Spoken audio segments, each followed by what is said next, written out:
So how can you use artificial intelligence to improve your presentations? Well, there's the easy way, or what seems like an easy way. You can go to ChatGPT or some other AI program and say, I got to give a speech on this. Please give me a 10-minute speech. And it will spit out this script that seems perfect. And you can try to memorize it. You can read it. You can convert it into bullet points or a PowerPoint. You can put it into a teleprompter, and maybe it will seem professional, but chances are it's not going to seem like you. Now, does this mean you should never use artificial intelligence? No, that's not what I'm saying. But I think you need to be very strategic in how you use AI to become a better presenter. So I'll tell you what I do. I make videos on a daily basis right here, short form and long form. And most of the time, the issues, the questions come from me really working with clients in the real world face to face, or they come from you writing in a question or joining me in a live show asking you questions. But sometimes I need more questions. I need more topics. So this is a great place to use artificial intelligence. I'll give a detailed prompt and write in something like, give me 20 topics that relate to communication skills that would be interesting for short form video or long form video and social media, and that are not just the obvious issues like how do I stop saying and or how can I keep from being nervous when I present. And it will spit out 20 topics. And I'll say, how about 20 more? It'll spit out 20 more. And I'll say, how about 20 more? It'll give me 20 more. So I'll typically get about 60 topics, headlines, topics for subjects that relate to what I do in communication skills. And then I will scan these.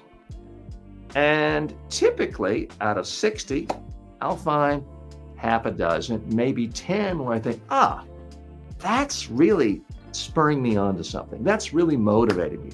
This is hitting something that I've sensed with clients and students for a long time, but no one's ever asked it quite that way. So it's going to allow me to talk on that subject in a way that's a little bit different, but I'm not going to let the AI write it. I'm going to let it suggest the topic. I'm now going to use my expertise, my insights, my experiences, my stories to flesh it out. So whether I'm doing a short form video for 30 seconds or doing a longer video for 8, 10, 12 minutes, that's going to come from me, not the AI. That's how I happen to use artificial intelligence to help me with presentations. Now, there are other ways of doing it. You could have a traditional PowerPoint presentation with lots and lots of bullet points. And you look at it and you think, oh my God, this is incredibly boring.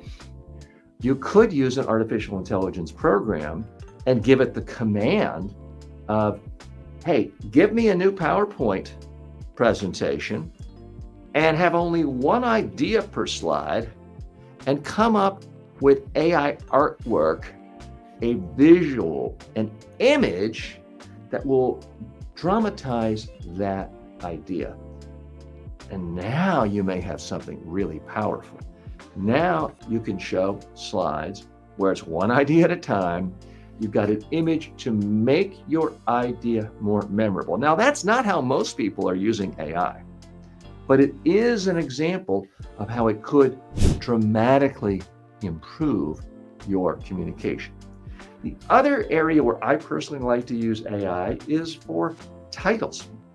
Now, I use a program called vidIQ, and it has an AI function where I describe my video, or I have a working title, and it then rewrites the title using artificial intelligence to make it more user-friendly, to make it more search engine friendly, to optimize it.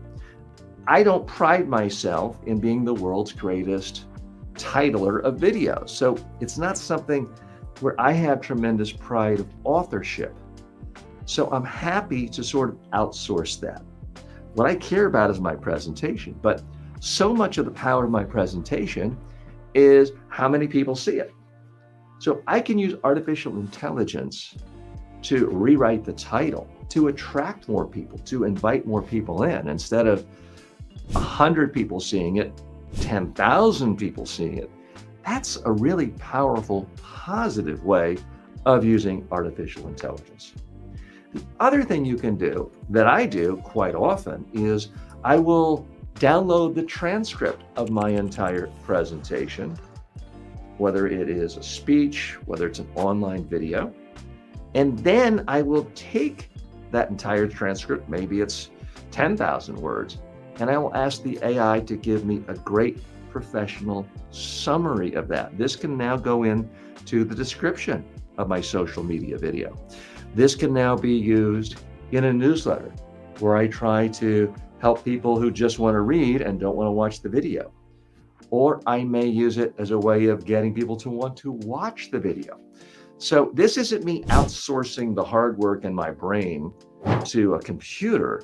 It's taking my ideas, the 30 minutes or the 10 minutes of my presentation and all those words, and it's simplifying it.